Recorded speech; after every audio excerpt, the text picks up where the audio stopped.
Hello friends, मैं लेके आ गया हूँ आप लोगों के लिए 30 मोस्ट एक्सपेक्टेड क्वेश्चन। तो जाने से पहले इनको ज़रूर रिवाइज कर लेना। और लास्ट में मैंने 5 गोल्डन क्वेश्चन इंक्लूड किए हैं जिनसे आपका कॉन्सेप्ट रिवाइज हो जाएगा। तो एक बार फिर से प्रैक्टिस कर लो, बस एक last time. All the best.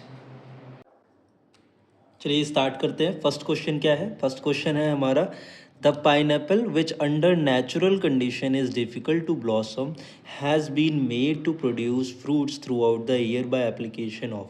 मतलब जो पाइनएप्पल था वो उस ब्लॉसम नहीं हो पा रहा था, मतलब उसमें फ्रूट नहीं आ पा रहा था, तो उसमें हम ऐसा क्या डालेंगे जिसके कारण हमें फ्रूट मिल जाए। तो सबसे पहली बात, इस कंडीशन में हम ऑक्सीजन अप्लाई करते हैं। तो पहले देख लेते हैं जो हमारे ऑप्शंस हैं उनमें ऑक्सीजन कहाँ कहाँ पर है। एक तो फर्स्ट ऑप्शन में ऑक्सीजन है, एक तो लास्ट ऑप्शन में ऑक्सीजन है। ये दोनों तो ऑप्शन फिर रह ही नहीं गए, तो हमारे पास या तो ए आएगा या फिर डी आएगा, जिसमें से ए आंसर जो है वो करेक्ट है। NaA N2,4D इसमें डालेंगे तो हमारे पास फ्रूट आएगा। नेक्स्ट है, all enzyme of TCA cycle are located in the mitochondrial matrix except one.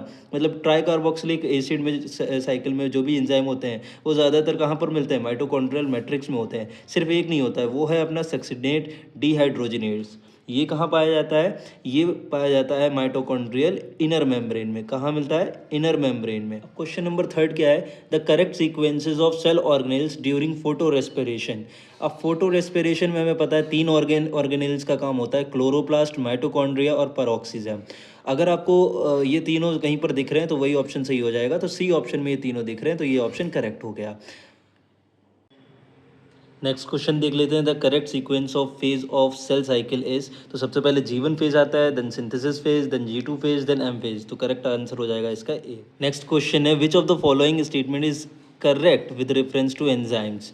A holo enzyme equals to apo enzyme plus coenzyme, B coenzyme equals to holo enzyme plus apo enzyme, C holo enzyme equals to coenzyme plus cofactor, या फिर D apo enzyme equals to holo enzyme plus coenzyme। तो इसका right answer होगा ए। Apo enzyme जो होता है वो proteinaceous part होता है, जबकि को एंजाइम जो होता है वो नॉन प्रोटीनेशियस पार्ट होता है। नेक्स्ट क्वेश्चन है कि हमें गलत स्टेटमेंट चुननी है बैक्टीरिया को लेके। तो ऑप्शन ए है, bacterial cell wall is made up of glycogen. सही है। सेकेंड है, pili and fimbriae are mainly involve in motility of bacteria. तो ये मोटिलिटी मतलब चलने के लिए यूज़ नहीं होते हैं, ये कहीं पर भी अटैचमेंट के लिए यूज़ होते हैं। जैसे हाई स्ट्रीम हो गई, यहाँ पर वाटर स्ट्रीम ज़्यादा है, वहाँ पर पत्थर से अटैच करने के लिए ही होता है। तो ये तो गलत हो गई।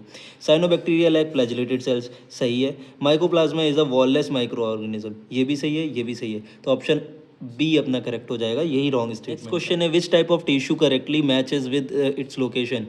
ए है transitional epithelium tip of nose, नहीं। Cuboidal epithelium lining of stomach, नहीं। Smooth muscles wall of intestine, सही है। एरियोलर टिश्यू टेंडेंस में, ये तो बिल्कुल ही नहीं हो सकता क्योंकि एरियोलर टिश्यू कहाँ होते हैं? स्किन के जस्ट नीचे होते हैं। तो ऑप्शन सी इसका करेक्ट ऑप्शन हो जाएगा। नेक्स्ट क्वेश्चन है, how many plants among Indigo फेरा, सेसबेनिया, सैल्विया, एलियम, एलिए, mustard, groundnut, radish, gram and turnip have stamens with different lengths in their flowers। अच्छा, जब ऐसा कंडीशन आती है कि स्टेमेंस की जो है वो डिफरेंट लेंथ होती है, तो उसकी याद रखना मस्टर्ड फैमिली में ही जो भी आएगा, जो मस्टर्ड फैमिली होती है उनमें ही ऐसा देखने को मिलता है। तो यहाँ पर मस्टर्ड हो गया, रेडिश हो गया और अपना टर्निप हो गया, ये 3 रहेंगे। तो ऑप्शन ए करेक्ट हो जाएगा, 3। नेक्स्ट क्वेश्चन देखते हैं, after karyogamy followed by meiosis spores are produced exogenously in. तो एक्सोजेनेसली पूछा गया है, इसके एग्जांपल बेसिडियोमाइसिटीज़ में होते हैं, और अगर एंडोजेनेसली पूछा जाता है तो एस्कोमाइसिटीज़। तो यहाँ पर बेसिडियोमाइसिटीज़ जो है वो एगैरिकस है, इसको टिक कर दें, यही आंसर सही है। नेक्स्ट क्वेश्चन है, who is known as the father of ecology in India. तो इंडिया में father of ecology Ramdeo Mishra को जाना जाता है। Unit of productivity of an ecosystem. अब यहाँ पर हमें यूनिट निकालनी है प्रोडक्टिविटी की। तो प्रोडक्टिविटी का मतलब क्या है कि कितना बायोमास बना है एक पर्टिकुलर एरिया में और एक पर्टिकुलर टाइम में। तो पर एरिया पर टाइम जहाँ पर आ रहा हो वही इसकी प्रोडक्टिविटी की यूनिट हो जाती है। तो यहाँ पर क्या आ रहा है? पर टाइम आ रहा है, नहीं आ रहा है। यहाँ पर टाइम आ रहा है मतलब पर ईयर आ रहा है, तो ऑप्शन बी जो है वो करेक्ट हो जाएगा। नेक्स्ट देखते हैं, epiphytes on mango tree are example of. तो मैंगो ट्री के ऊपर एपीफाइट्स आ जाते हैं, तो वो एग्जाम्पल किसके हैं? इनके चढ़ने से ना मैंगो को नुकसान होता है ना कोई फ़ायदा होता है। तो जहाँ पर कोई भी फ़ायदा भी ना हो, कोई भी नुकसान ना हो और दूसरी स्पीशी को फ़ायदा हो, तो उस कंडीशन को कहते हैं commensalism. Silencing of specific mRNA is possible via RNAi because of complementary tRNA, complementary S S R N A, complementary D S R N A, या फिर D inhibitory S R N A, S S R N A. तो इसका option हो जाएगा B correct option. Next question देखते हैं, arrange the following parts in human memory gland traversing the route of milk ejection. तो milk का जो ejection का पार्ट है वो हमें डिफाइन करना है। तो सबसे पहले मिल्क बनता कहाँ है, मेमोरी एल्वेओलस में मिल्क बनता है। उसके बाद कहाँ जाता है, मेमोरी ट्यूब्यूल में जाता है। मेमोरी ट्यूब्यूल के बाद कहाँ जाता है, मेमोरी डक्ट में जाता है। मेमोरी डक्ट के बाद अब देखो यहाँ पर क्या बन गया, सी ई ए। तो ऐसा कोई ऑप्शन दिख रहा है तो मैं जहाँ पर सी ई ए आ रहा हो, सी ई बी आ रहा है, सी ई ए, तो यही करेक्ट हो जाएगा। आगे हमें पढ़ने की ज़रूरत भी नहीं पड़ी, हालांकि एक बार रिवाइज कर लेते हैं तो उसमें कोई दिक्कत नहीं है। तो मेमोरी डक्ट के बाद कहाँ जाता है, एम्पुला में जाता है। उसके बाद कहाँ जाता है, लैक्टिफेरस डक्ट में। देन निपल के थ्रू मिल्क इजेक्ट होता है। अब इस क्वेश्चन को ध्यान से देखना है। Twins are born to a family, ठीक है, एक फैमिली में ट्विंस हुए हैं। The twins are boy and a girl, which of the following must be true. तो इनमें से क्या ट्रू है, they were conceived through in vitro fertilization, they have 75% identical genetic code, they are monozygotic twins, they are fraternal twins। अब condition समझते हैं, होता क्या है, जब ट्विंस होते हैं तो इसका मतलब है दो जाइगोट बने होंगे। दो जाइगोट बनेंगे कैसे, दो एग्स रिलीज होंगे। तो मान के चलते हैं ये एक्स और ये एक्स, दो एक्स क्रोमोजोम के दो एक्स रिलीज हुए मदर से, ठीक है। और जो स्पर्म है दो ही फर्टिलाइजेशन होंगी, क्योंकि दो जाइगोट बनने हैं तभी ट्विंस बन पाएंगे। तो जो स्पर्म आया, सपोज करते हैं एक्स कैरियर का स्पर्म इससे जुड़ गया और वाई कैरियर का स्पर्म जो है वो इनसे जुड़ गया। तो फर्टिलाइजेशन के बाद ये जो है ये आपका गर्ल बना लेगा एक्स क्रोमोजोम वाला, और ये जो बना लेगा एक्स वाई क्रोमोजोम वाला आपका बॉय बना देगा। तो इस तरीके के जो ट्विंस होते हैं उनको क्या कहते हैं, फ्रेटर्नल ट्विंस कहते हैं। तो ऑप्शन डी करेक्ट हो जाए। नेक्स्ट क्वेश्चन है, how many meiotic and mitotic division need to occur for the development of mature female gametophyte in an angiosperm plant. तो फीमेल गैमेटोफाइट बनने के लिए कितने मियोसिस और कितने माइटोसिस होते हैं वो पूछा गया है। तो सिंपल है, एक मियोसिस होता है और 3 बार माइटोसिस होता है, तब जाके मैच्योर फीमेल गैमेटोफाइट बनता है। Cardiac activities of heart are regulated by. तो ए है नोडल टिश्यूज, सही है। बी है एड्रिनल मेडुलरी हॉर्मोन्स, ठीक है। सी है एड्रिनल कॉर्टिकल हार्मोन, नहीं। डी है आ स्पेशल न्यूरल सेंटर इन मेडुला ओब्लांगेटा, ये भी सही है। तो ऑप्शन क्या होना चाहिए, ए बी डी जिसमें आ रहा हो, मतलब ऑप्शन बी यहाँ पर करेक्ट हो जाएगा। नेक्स्ट क्वेश्चन है, Nissl's bodies are mainly compose of. तो निसल्स बॉडीज होती कहाँ पर है, बिल्कुल सही जवाब है, न्यूरॉन्स में पाई जाती है। कहाँ पर होती हैं, न्यूरॉन्स पर होती हैं, ठीक है। और इनके अंदर क्या होता है, basically they are composed of nucleic acid and smooth endoplasmic reticulum. Next 21st question है, the parts of human brain that helps in regulation of sexual behaviour, expression of excitement, pleasure, rage, fear etcetera are. अच्छा, अब जहाँ पर भी ये emotions की बात की जाए कि प्लेजर, रेज, फियर, तो हमेशा याद रखना है अगर इमोशंस है तो वहाँ पर क्या आना चाहिए, लिम्बिक सिस्टम आना चाहिए। तो यहाँ पर कहीं पर लिम्बिक सिस्टम दिख रहा है, ऑप्शन डी में दिख रहा है, ऑप्शन डी सही हो जाएगा। Limbic system and hypothalamus will be the correct answer. आगे चलते हैं, among the following sets of example for divergent evolution select the incorrect one. Option समझने से पहले ये समझो कि डाइवर्जेंट मतलब क्या होता है। डाइवर्जेंट मान के चलो कि यहाँ से एक पॉइंट है और यहाँ से कई सारी रेजेस जो है वो क्या हो गई हैं, डाइवर्ट हो गई हैं। तो इस कंडीशन को कहते हैं डाइवर्जेंट। अब इसका मतलब क्या हुआ कि सेम ओरिजिन है बट डिफरेंट फंक्शन है, और इसको डाइवर्जेंट को क्या कहते हैं, होमोलोगस इवोल्यूशन हुआ यहाँ पर, ठीक है। तो होमोलोगस ऑर्गन्स हैं, सॉरी इवोल्यूशन तो डाइवर्जेंट है, होमोलोगस ऑर्गन्स होने चाहिए, मतलब सेम ओरिजिन जो है वो सेम होना चाहिए, फंक्शन उनका डिफरेंट हो सकता है, ठीक है। तो अगर ए हम देखें तो 4 limbs of man, bat and चीता। तो 4 लिम्स बिल्कुल सही है कि इनके जो ओरिजिन है वो बिल्कुल सेम होता है बट फंक्शंस डिफरेंट हैं। बी है heart of bat, man and चीता, ये भी सही है कि इनका ओरिजिन सेम है, तो ये डाइवर्जेंट में ही आएंगे।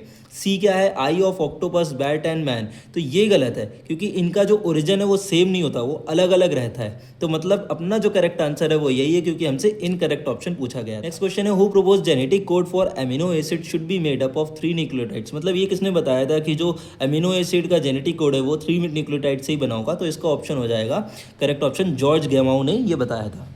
अगला क्वेश्चन देख लेते हैं। Aneuploidy is a chromosomal disorder where chromosome number is not the exact copy of its haploid set of chromosomes due to. तो ऐसा क्यों होता है? एन्यूप्लॉइडी में या तो एडिशन होता है या फिर लॉस ऑफ क्रोमोसोम हो जाता है। तो एडिशन भी होता है, सब्सटीट्यूशन नहीं होता, डिलीशन भी हो सकता है और ट्रांसलोकेशन नहीं होता है। तो A and D will be the correct answer. अब ये ऑप्शन किस में दिख रहा है? Sorry, A and C will be the correct option.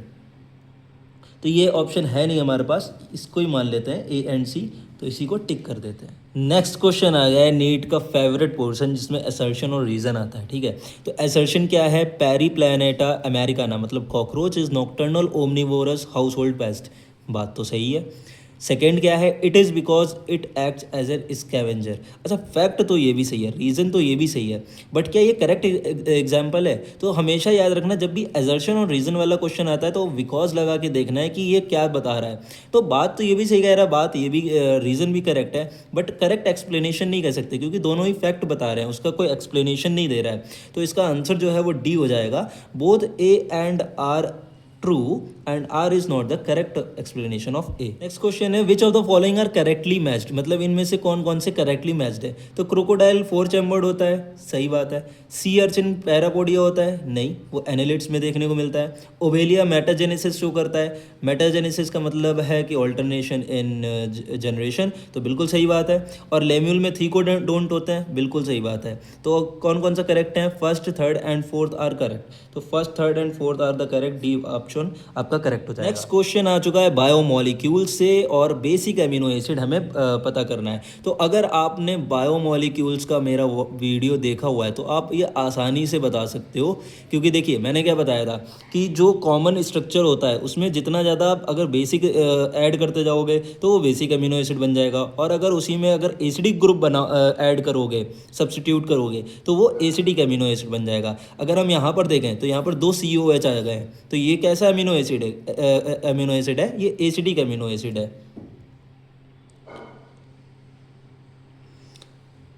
Next हम अगर बी की बात करें तो बी भी ऑप्शन नहीं होगा क्योंकि यहाँ पर कोई भी एक्स्ट्रा बेसिक ग्रुप नहीं है। सी वाला तो एमिनो एसिड ही नहीं है। डी वाले की अगर मैं बात करूँ तो डी वाले में 2 NH2 ग्रुप आ रहे हैं, इसका मतलब 2 बेसिक ग्रुप आ रहे हैं, और यही ऑप्शन अपना करेक्ट हो जाएगा। तो ये बेसिक एमिनो एसिड ये वाला ऑप्शन। नेक्स्ट क्वेश्चन है जिसमें हमें मैचिंग करनी है। तो पहला क्वेश्चन है अल्फा फर्स्ट एंटीट्रिप्सिन। तो अल्फा फर्स्ट एंटीट्रिप्सिन इसका ऑप्शन हो जाएगा एम्फाइसेमा।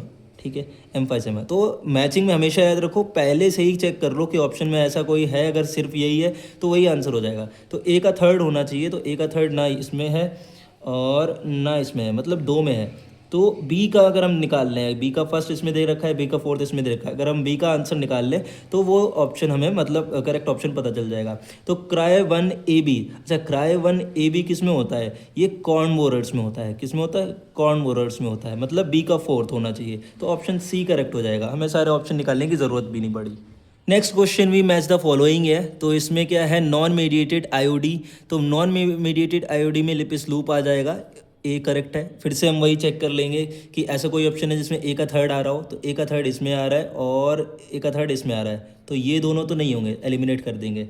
अब बी का ऑप्शन अगर हम देखें तो बी का फर्स्ट इसमें भी है, बी का फर्स्ट इसमें भी है, तो उसको हम स्किप कर देंगे। सी का सेकंड है, इसमें सी का फोर्थ है। तो हार्मोन रिलीजिंग आईओडी, तो हार्मोन रिलीजिंग आईओडी कौन सा है? LNG20 है, तो सी का फोर्थ होना चाहिए। तो सी का फोर्थ वाला ऑप्शन करेक्ट हो जाएगा, यानी कि D option correct. Next question जो है, choose the correct sequence for conduction of an action potential through heart. तो एक्शन पोटेंशियल जो कंडक्शन शुरू होता है अपने हार्ट में, वो कैसे शुरू होता है? तो सबसे पहले पेस मेकर यानी कि ऐसे नोड हमारा स्टार्ट करता है, तो ऐसे नोड आएगा। ऐसे नोड के बाद कहाँ पर जाता है? ऐसे नोड के बाद अपना जाता है AV नोड के पास। ठीक है, उसके बाद जाता है AV नोड के पास। तो मतलब पहले आएगा ऐसे नोड E, उसके बाद AV नोड C। तो E और C सिर्फ हमने 2 ढूंढे और ऑप्शन हमें करेक्ट मिल गया EC। फिर भी एक बार पूरा एक्सप्लेनेशन देख लेते हैं। तो देखो, सबसे पहले एसओ नोड के पास जाता है, उसके बाद एवी नोड के पास जाता है, देन जाता है एवी बंडल के पास, देन बंडल ब्रांचेस के बाद, और उसके बाद परकिंजे फाइबर्स से पूरे हार्ट में वो एक्शन पोटेंशियल जनरेट होता है। अब ये जो क्वेश्चन है, इसमें जो ऑप्शन ए है वहां पर क्या हो रहा है? ऑप्शन ए में हो रहा है फिक्सेशन। क्या हो रहा है? ऑप्शन ए में हो रहा है फिक्सेशन। उसके बाद जो बी दिख रहा है आपको, B बी में क्या हो रहा है, तो बी में क्या हो रहा है, एक कार्बन डाइऑक्साइड निकल रही है, जहां पर कार्बन डाइऑक्साइड निकल रही हो वहां पर क्या होता है, डी कार्बोक्सिलेशन। क्या हो रहा है, डी कार्बोक्सिलेशन हो रहा है, सिंपल है, ठीक है। फिर वहां पर देखो, ऊपर देखो, जो सी ऑप्शन है वहां पर क्या है, वापस से C3 से C4 बन रहा है, मतलब रीजनरेशन हो रहा है। क्या हो रहा है, वहां पर हो रहा है रीजनरेशन। पता नहीं मेरे मार्कर को क्या हो गया है, ठीक है, वहां पर क्या हो रहा है, रीजनरेशन हो रहा है। तो ये ऑप्शन कहीं पर देख रहे हो, वही टिक कर दो आप।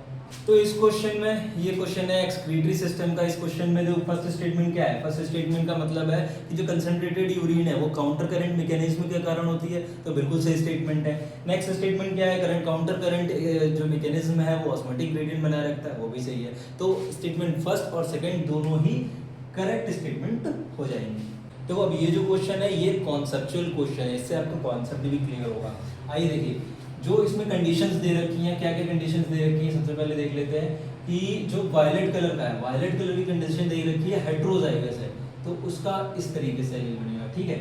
नेक्स्ट जो है वो व्हाइट कलर का क्या दे रखा है, होमोजाइगस दे रखा है। अब इनका क्रॉस करवाया गया, अगर इनका क्रॉस करवाएंगे तो क्या क्या मिलेगा, एक तो बी मिलेगा, ठीक है। अब इसका ही क्रॉस करवाएंगे इससे, तो ये मिल गया, ठीक है। इस तरीके से क्रॉस करवाएंगे तो ये मिलेगा और ये मिलेगा। तो अगर हम देखें ये हेट्रोजाइगस और ये होमोजाइगस, ये क्या है, अब इसमें क्या है, वायलेट कलर जो है वो क्या है, डोमिनेंट कैरेक्टर है, तो ये किस कलर के बन जाएंगे, वायलेट कलर के बन जाएंगे, ठीक है। और ये यहाँ पर वायलेट कलर का मतलब कोई है ही नहीं, डोमिनेंट एलील है ही नहीं, तो ये कैसे बनेंगे, वाइट बनेंगे। इसका मतलब 50% वाइट पर्पल मिलेगा और 50% यहाँ पर वाइट मिलेगा, ठीक है।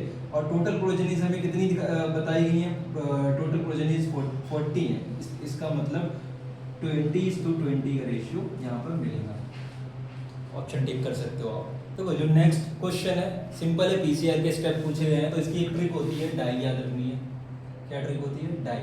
इसमें करवाते क्या है, पहले डीनेचुरेशन करवाते हैं, ठीक है, पहले डीनेचुरेशन करवाएंगे, उसके बाद करवाते हैं annealing, that is A for annealing, ठीक है।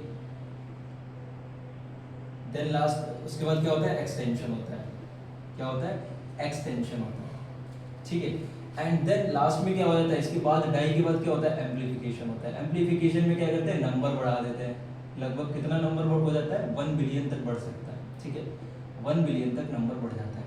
अब अच्छा समझते हैं, जो ऑप्शन गिवन है उसके हिसाब से तो आप डीनेचुरेशन और एनीलिंग देख लिया, सी और ई, तो फर्स्ट ऑप्शन करेक्ट हो जाएगा ए, उसके बाद आपको निकालने की जरूरत नहीं है, लेकिन फिर भी समझ लेते हैं। तो पहले डीनेचुरेशन होगा, एनीलिंग होगा, और एक्सटेंशन से पहले उसको ट्रीट करवाया जाएगा किससे, टैग पॉलीमरेज के साथ, किसके साथ, टैग पॉलीमरेज के साथ ट्रीटमेंट होगी, ठीक है। देन एक्सटेंशन होगा एंड उसके बाद एम्प्लीफिकेशन होगा जिसमें उसका नंबर बढ़ जाएगा। अब जो ये लास्ट क्वेश्चन है इसका आंसर मैं नहीं बताऊंगा, मैं आपको ट्रिक बता रहा हूँ जो मैंने ऑलरेडी बताई हुई है, ठीक है, फिर से देख लो एक बार।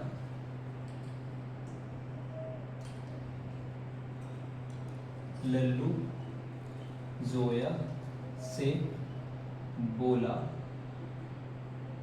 पकड़ रोको दी चश्मा,